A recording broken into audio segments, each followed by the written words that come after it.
शापित विद्यालय। उत्तर भारत के एक शांत गांव कृष्णापुर में स्थित था एक पुराना विद्यालय, श्री विद्या निकेतन इंटर कॉलेज। वर्षों से वहां कुछ अजीब घटनाएं घट रही थीं। गांव के बुजुर्ग कहते थे कि स्कूल की दीवारों में एक भयानक राज छुपा है। कुछ शिक्षक रात में वहां से अजीब सी चीखें सुनते और कुछ विद्यार्थियों ने दावा किया था कि उन्होंने एक छाया को कक्षा 7B में घूमते देखा है। लेकिन कोई इस पर यकीन नहीं करता था, जब तक कि साल 2025 में एक नया छात्र आरव उस स्कूल में दाखिल नहीं हुआ। आरव एक होशियार लेकिन अंतर्मुखी लड़का था। उसके पिता का तबादला हाल ही में कृष्णापुर में हुआ था और उसे श्री विद्या निकेतन में 9वीं कक्षा में प्रवेश मिल गया। पहले दिन से ही आरव को विद्यालय में कुछ अजीब सा महसूस हुआ। घंटियों की आवाज बहुत तेज गूंजती थी, जैसे कोई चीख रहा हो। गलियारों में एक अजीब सी ठंडक थी, जबकि बाहर गर्मी थी। कुछ कक्षाओं के दरवाजे अपने आप खुलते और बंद होते थे। वो सब चीजें इतनी विचित्र थीं कि आरव ने अपने पिता को बताना चाहा, लेकिन उसे डर था कि कहीं उसे पागल ना समझा जाए। एक दिन आरव स्कूल की पुरानी लाइब्रेरी में चला गया, जो अब इस्तेमाल में नहीं थी। वहां किताबों की धूल जमी हुई थी और एक कोने में पड़ा था एक लाल रंग का रजिस्टर। उस रजिस्टर में साल 1992 की उपस्थिति रजिस्टर की कॉपी थी, लेकिन उसमें दर्ज एक नाम पर लाल स्याही से क्रॉस किया गया था, अनन्या मिश्रा, कक्षा 7B। आरव ने जब यह नाम अपनी दोस्त साक्षी को बताया तो वो कांप गई।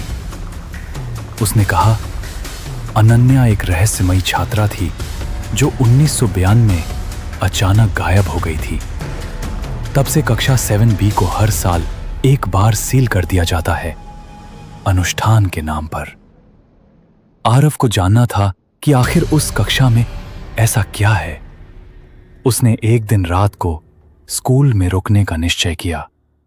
वह अपनी टॉर्च, कैमरा और एक छोटी डायरी लेकर आ गया। रात के 12 बजे उसने कक्षा 7B का दरवाजा धीरे से खोला।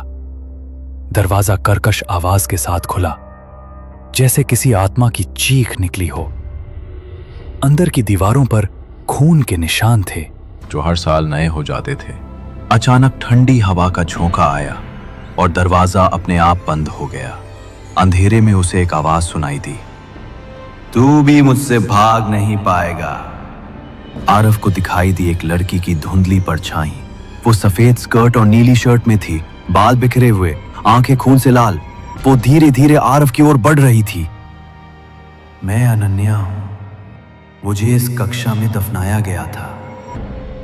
हर साल एक नया छात्र चाहिए होता है ताकि मेरी आत्मा शांत रहे। वो बुद्दुदाई। आरव ने डर के मारे मंत्र पढ़ना शुरू किया, जो उसकी दादी ने सिखाया था। ओम त्र्यंबकम यजामहे।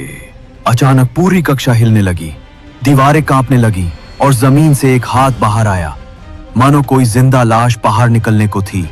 अगले दिन आरव बेहोश हालत में स्कूल के बगीचे में पाया गया। उसके शरीर पर खरोंच के निशान थे।